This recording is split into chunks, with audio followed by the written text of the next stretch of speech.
A day of celebration at the Kampukot Army barracks in Kathmandu. The Hindu goddess Durga is being honoured with prayers, offerings and ritual sacrifice. Animals prepared for slaughter to appease her wrath.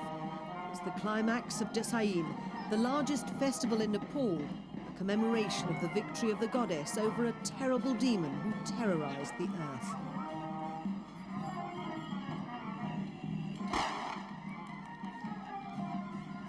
Only generous offerings of blood can satisfy the goddess. If she's properly worshipped, good fortune's on the way. If she's angered through neglect, misfortune is around the corner. All over Nepal, Desain celebrates the triumph of good over evil. It's a solemn yet joyous occasion, a time for new beginnings. For the people of this war-ravaged Himalayan kingdom, a new beginning is desperately needed.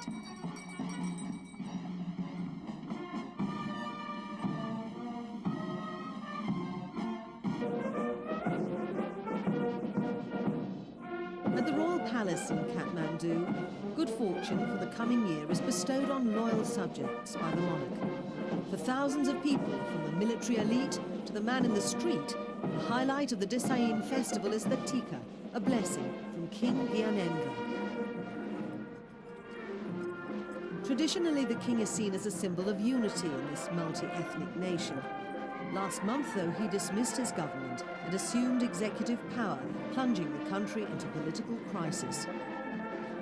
King Gyanendra has thrown himself into the political arena ever since taking power following last year's massacre at the Royal Palace. Former Crown Prince Dipendra gunned down 8 members of the royal family here in a drunken rage before turning the gun on himself. The massacre traumatized Nepal. This year's tika ceremony was the first since it happened and so particularly significant. Whatever the king's political ambitions, those queuing patiently to receive his blessing trust that he acts in their best interests. The whole country is harmonized and united because we have kingship in Nepal. If the kingship would not have been here, I think this country would not have been existing. So I think the king is all in all for the future of Nepal and for the country and for the people. This is the only democratic institution in Nepal.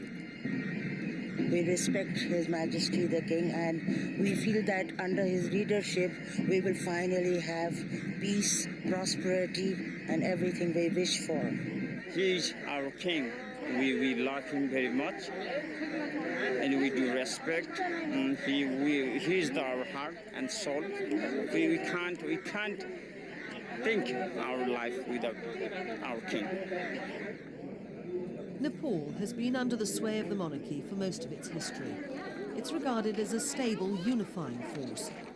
The Nepali people make a distinction between the persona of the king and the institution of monarchy.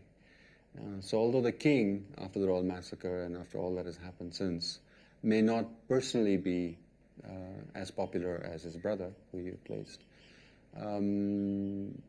the people still regard the institution of monarchy as the cement that keeps Nepal together. The cement, though, is beginning to crack. A 6-year-long campaign of bomb explosions and attacks by Maoist rebels has spread from rural areas of Nepal to the capital, Kathmandu, terrifying the country's urban elite middle class for the first time. There's been no fighting here, but the threat of violence is never far away. Soldiers from the Royal Nepal Army now patrol the streets of Kathmandu. They were ordered to join the fight against the rebels by King Gyanendra last November, just months after he ascended the throne. Searches of vehicles and pedestrians are now routine. In recent weeks, though, the rebels have stepped up their attacks and enforced a series of strikes in the capital that shut down schools and businesses. The country is in the grip of a brutal civil war. The bulk of the fighting, though, takes place in remote areas of the mountain kingdom. Vast tracts of Nepal have become virtual no-go areas. Poverty, corruption and inefficiency by local government have helped the rebels gain control of much of the country. There's growing support for the rebels who envisage a communist state for Nepal. In areas like Gorkha, 4 hours drive from the capital, the army's introduced development projects to tackle poverty and health in an effort to win over local people. Gorkha is now under government control, but resources are scarce, and the army's failed to extend its program to other areas. There are frequent clashes between the army and the rebels. The death toll is mounting. More than 7,000 people are said to have died during the insurgency. Traditionally, the army's mission has been to oppose an external threat. Now, Nepalese soldiers are fighting fellow citizens, highly motivated and mobile guerrillas. You see, the insurgents they don't come out openly. They, as soon as they see the army, they run away or they mix with the villagers. So it's very difficult for us to identify them from the villagers.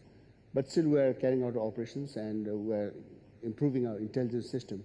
So once we improve that, once we find out who they are, then it will be easy for us to operate. So at the moment, one problem is identifying them, and the second is resources. So as soon as we have enough resources, then we can really go after them. In the meantime, the violence has hurt Nepal's aid-dependent economy. It's wrecked the country's infrastructure, hit growth and caused a climate of fear. Even during the Desain festival, traditionally one of the happiest times of the year, few Nepalis made the customary visits to their ancestral villages. People stayed in the city, visiting temples, afraid of travelling around the country. The escalation in fighting has also scared off the tourists, Nepal's main hard currency earner. Government revenues have suffered a sharp decline. Experts say the economy will pick up when the security situation improves. The country is in desperate need of new political direction. King Gyanendra sacked the elected government and appointed an interim royalist prime minister. Lokendra Bahadur Chand has said that elections will be held once peace is restored and has offered to resume talks with the Maoist rebels. But whether it'll succeed where other short-lived governments have failed remains to be seen. Political debate centres on whether the move was constitutional, but there are more pressing fundamental issues to be addressed. The main challenge is to fix the political problems. Political instability that is at the root of the economic stagnation, the social problems, have some kind of very aggressive agenda for delivering development, which is education, health, to the people who have been neglected so long, and which is why there is this frustration which the Maoists are cashing in on. This year's Desain celebrations were a welcome distraction from Nepal's political bloodletting.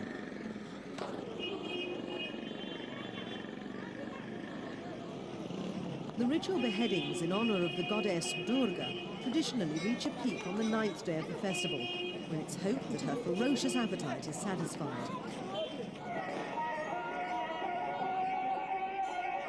From dawn till dusk, Nepal's temples are filled with devotees of all castes and creeds, paying homage to the goddess and hoping for her blessing.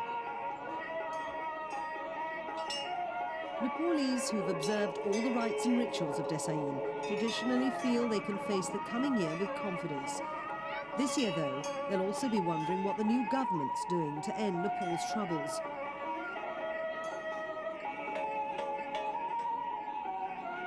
The success of King Gyanendra and his new government could depend on whether the goddess has been sufficiently appeased. Or it could hinge on whether the Maoist rebels can be brought to the negotiating table. Nepalis will be hoping there's progress before more violence and killing plunges their country deeper into political and economic gloom.